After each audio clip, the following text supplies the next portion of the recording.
10월 2일 금요일 온 가족과 세대가 함께하는 남성공동체 생명의 말씀 묵상의 시간입니다. 연휴를 보내고 있는데요. 오늘 하루도 우리 영혼의 양식 생명의 말씀으로 시작하는 매일의 복된 하루가 되시기 바랍니다. 또 이 기간 중 우리 예배당에서 새벽에 늘 기도하고 있는데요. 우리 계신 곳에서도 하나님이 허락하신 가정과 가족을 위해서 우리 축복하면서 또 기도하는 마음으로 은혜롭게 보내시면 좋겠습니다. 오늘 남성공동체 온 믿음의 식구들이 함께 읽을 한 장의 말씀은 사무엘하 21장의 말씀입니다. 각자 계신 곳에서 꼭 읽어보시기 바랍니다. 먼저 성령의 도움을 구하는 기도로 오늘의 묵상을 시작하겠습니다. 하나님, 오늘도 종에게 말씀하여 주시옵소서. 이 종이 듣겠나이다. 예수님의 이름으로 기도드립니다. 아멘. 오늘 본문을 통해 함께 마음에 새기고 싶은 말씀은 교재에 제시된 1절에서 4절의 말씀입니다. 제가 다시 한번 읽을 때 눈으로 따라오시기 바랍니다. 다윗의 시대에 해를 거듭하여 3년 기근이 있으므로 다윗이 여호와 앞에 간구하며 여호와께서 이르시되 이는 사울과 피를 흘린 그의 집으로 말미암음이니 그가 기브온 사람을 죽였음이니라 하시니라. 기브온 사람은 이스라엘 족속이 아니요 그들은 아모리 사람 중에서 남은 자라. 이스라엘 족속이 전에 그들에게 맹세하였거늘 사울이 이스라엘과 유다 족속을 위하여 열심히 있으므로 그들을 죽이고자 하였더라. 잘 아시겠지만 역사적 배경인데요. 기브온 사람들이 이스라엘 사람들 속이지 않습니까? 이방인들은 다 멸절시켜야 되는데 속여가지고 다짐을 받습니다. 하나님 앞에 맹세케 하는 거죠. 기브온 사람을 죽이지 않으리라. 그래서 이스라엘 사람들의 종으로 살게 되었는데 사울이 왕이 되면서 열심히 있어가지고 기브온 사람들 이방인이 이기 때문에 다 처단했다. 그 당시 배경에서 일어난 일입니다. 그러니까 하나님 앞에 약속해 놓고 죽이지 않겠다고 너무 열심히 지나쳐가지고 그 약속을 잊어버리고 기브온 사람들을 처형한 그 일을 얘기하고 있는 것입니다. 다윗이 하나님부터 이 감동을 받는 거죠. 이에 왕이 기브온 사람을 불러 그들에게 물으니라. 다윗을 얘기하는 것입니다. 다윗이 그들에게 묻되 내가 너희를 위하여 어떻게 하랴? 내가 어떻게 속죄하여야 너희가 여호와의 기업을 위하여 복을 빌겠느냐 하니 기브온 사람이 그에게 대답하되 사울과 그의 집과 우리 사이의 문제는 은금에 있지 아니하오며 이스라엘 가운데서 사람을 죽이는 문제도 우리에게 있지 아니하나이다 하니라. 왕이 이르되 너희가 말하는 대로 시행하리라. 교재 함께 생각하기 순서입니다. 각자 읽으시면서 가장 마음에 와닿는 단어나 문장을 떠올려 보시고 교재 빈칸에 적어 보시기 바랍니다. 그 이유는 무엇입니까? 사무엘하 20장까지는 아마 읽으시면서 감지하셨겠지만 연대순으로 기록되어 있습니다. 근데 오늘 본문 21장부터는 연대순과 상관없이 제윗이 일어났던 몇 가지 사건을 추가로 기록하고 있습니다. 21장에는 다윗 즉위 초기시 3년 기근으로 인한 사건을 소개하고 있습니다. 부록과 같은 그런 말씀인 거죠. 그 내용과 해석은 이 짧은 시간에 다 나눌 수 없는 어려운 부분이 있기 때문에 생략하겠고요. 간단히 말씀드리면 다윗 즉위시 기근이 일어났을 때 그 이유가 사울왕 시대 약속을 어기고 기브온 족속을 처형했던 일로 인한 것을 다윗이 알게 된 것이죠. 그리고 결국 다윗은 그 일에 대한 책임을 짐으로써 그 기근이 끝났다는 그런 내용의 기록입니다. 이것은 죄의 유전을 말하는 것이 아닙니다. 에스겔서 18장 17절에서 18절 말씀에 이런 기록이 있습니다. 이 사람은 그의 아버지의 죄악으로 죽지 아니하고 반드시 살겠고 그의 아버지는 심히 포약하여 그 동족을 강탈하고 백성들 중에서 선을 행하지 아니하였으므로 그는 그의 죄악으로 죽으리라. 아버지의 죄가 자식에게 전가되지 않는다는 것입니다. 근데 왜 다윗이 자기가 하지 않은 일에 대해서 책임을 집니까? 바로 그것은 우리 다윗의 영성입니다. 하나님 앞에서 책임적인 존재로 살아가겠다는 다윗의 그 자세가 바로 다윗의 영성인 것입니다. 자기의 주어진 책임을 피하거나 또 남 탓으로 돌리지 않겠다는 것이죠. 함께 읽으신 본문의 몇 부분을 보면 다윗의 영성을 우리가 다시 한번 발견할 수가 있습니다. 먼저는 무엇입니까? 다윗이 여호와께 간구하며 기근이 되었을 때 다윗은 당황하거나 먼저 선제적으로 그 기근을 해결할 수 있는 방법을 당시의 배경에서 우리는 이렇게 이해해야 됩니다. 지금 같으면야 뭐 다 일기예보도 있고 또 여러 가지 수리시설도 있으니까 뭐 이런 것들을 또 영적인 부분에서 신앙적인 부분으로 다룰 것이 아니지만 그 당시의 배경에서는 사실은 이 이런 부분에 영적인 필요가 있는 것이죠. 근데 다윗은 자기가 이 기근의 문제를 해결하려고 먼저 뛰어들지 않고 하나님 앞에 먼저 간구했다는 거죠. 시대와 상황이 다르지만 우리에게도 필요한 영성 아닙니까? 어떤 문제가 일어났을 때, 어려운 일이 일어났을 때 우리 그리스도인들은 먼저 하나님 앞에 물어볼 수 있어야 됩니다. 하나님께 기도하는 거죠. 또 하나님의 도움을 즉각적으로 구할 수 있어야 됩니다. 이것이 바로 영성인 것이죠. 그 다음에 어떤 본문의 기록이 있습니까?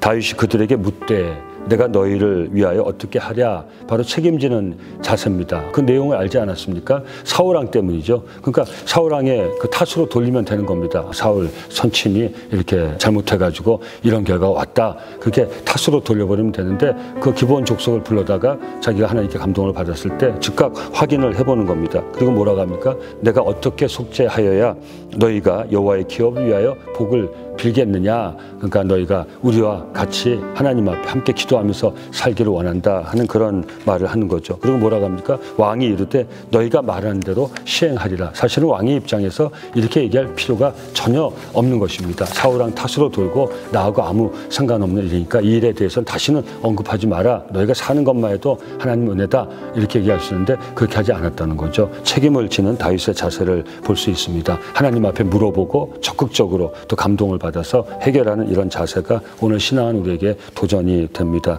우리도 하나님께 물어보면서 어떤 문제를 만났을 때, 과제를 또 받았을 때 하나님께 물어보면서 하나님께 먼저 기도하면서 그 도움을 구하면서 우리의 문제를 해결해 나갈 수 있어야 될 것입니다. 더불어서 하나님 앞에 책임적인 존재로 살아갈 수 있어야 됩니다. 하나님을 전적으로 신뢰한다는 것은 자신에게 주어진 책임을 회피하는 것이 절대 아닙니다. 반대입니다.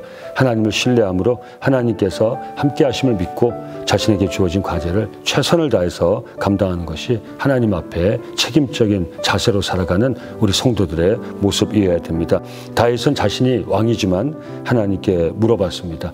또 기브온 사람의 억울함을 공감해 주었습니다. 그리고 그 억울함을 해결해 주었습니다. 바로 하나님 앞에서는 겸손, 사람 앞에서는 책임을 지는 이런 성실한 모습입니다.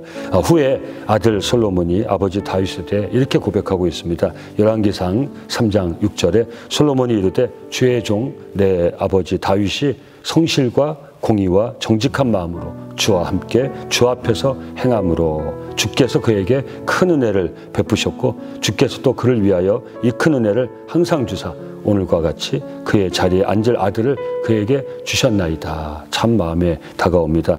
이 시대에 어려운 삶을 살고 있지만 신앙하는 우리 모두도 다윗과 같이 어떤 문제 앞에서도 하나님께 먼저 기도로 물어보고 또 하나님께 도움을 구하고 또 하나님의 감동을 받았을 때 우리에게 주신 책임을 회피하지 말고 성실을 다해서 감당하는 그런 자세로 이 어려움을 이겨내고 우리의 삶을 세울 수 있으면 참 좋겠습니다. 교재 말씀으로 다짐하기 순서입니다. 나는 오늘 말씀에 따라 나에게 일어나는 문제들을 하나님 앞에서 물어보며 나와 함께 하시는 하나님을 신뢰하고 성실과 정직으로 최선을 다해 감당하겠습니다. 우리 각자의 다짐도 한번 해보시고 또 교재 빈칸에 구체적인 실천 방안을 적어보시면 은혜가 되겠습니다. 오늘 나의 기도 제목입니다. 언제나 나를 도우시는 좋으신 하나님, 내게 주어진 책임을 회피하거나 떠넘기지 않고 최선을 다해 감당할 수 있도록 하늘의 지혜와 용기, 힘을 허락하여 주시옵소서. 우리 각자 기도의 제목도 적어보시기 바랍니다. 이 시간 자녀를 위한 축복의 기도를 함께 드리겠습니다. 우리 교재를 보시면서 또 자녀들의 이름을 부르시면서 기도해도 좋겠습니다. 사랑의 하나님, 오늘도 우리 가정과 자녀에게 말씀하여 주시니 감사합니다. 이런 소원을 가지고 기도하시기 바랍니다. 오늘 말씀처럼 커다란 장수 앞에서 믿음의 용사들이 승리했듯이 우리 자녀가 어렵고 힘든 일이 있을 때 하나님 앞에서 믿음으로 승리하기를 기도드립니다. 언제나 우리를 도우시는, 보호하시는 예수님의 이름으로 기도드립니다. 아멘. 남은 연휴도 주의 말씀으로 복된 삶을 살아가실 수 있기를 예수님의 이름으로 축원합니다. 감사합니다.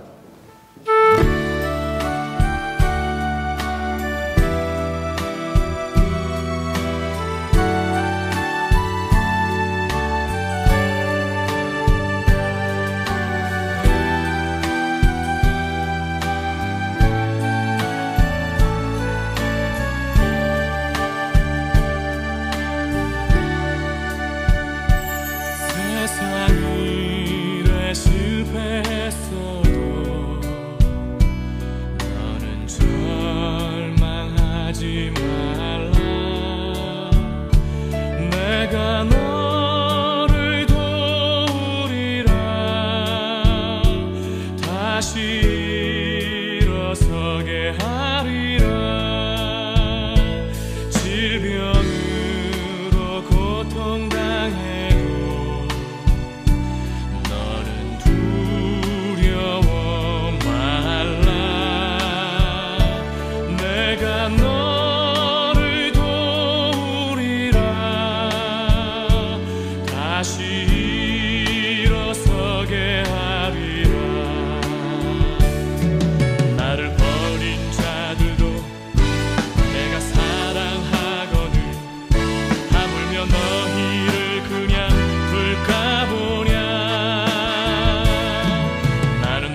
세상 일에 실패했어도